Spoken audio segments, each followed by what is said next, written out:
Welcome to yet another conversation where today we identify the effects of corruption on individuals and communities. Corruption leads to the diversion of resources from essential services like healthcare, education, security, and many more. It leads to poverty due to increased inequality, where sometimes those in power misappropriate the resources that are meant to uplift the livelihoods of the poor, or sometimes they use the poor as their means to success. It also creates unfair competition, especially in employment, and ultimately leads to hopelessness. Corruption erodes trusts and creates a culture of dishonesty. Once a person is being associated with corruption, they are never viewed the same again.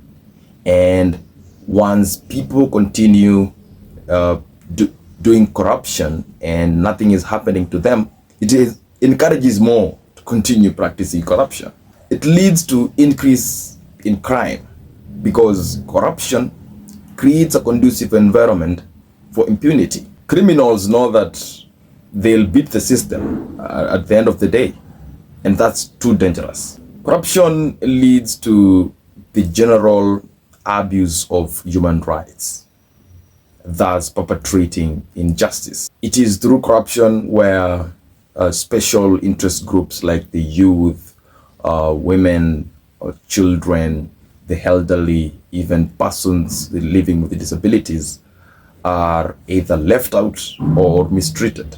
People say that everything has both sides, the negative and the positive. Therefore, one may wonder if corruption has any benefits. I would say in a way, corruption creates some sort of convenience. Yeah, where, for example, like for small crimes, one gives a bribe and they don't have to go through the long judicial process. But then what does that do?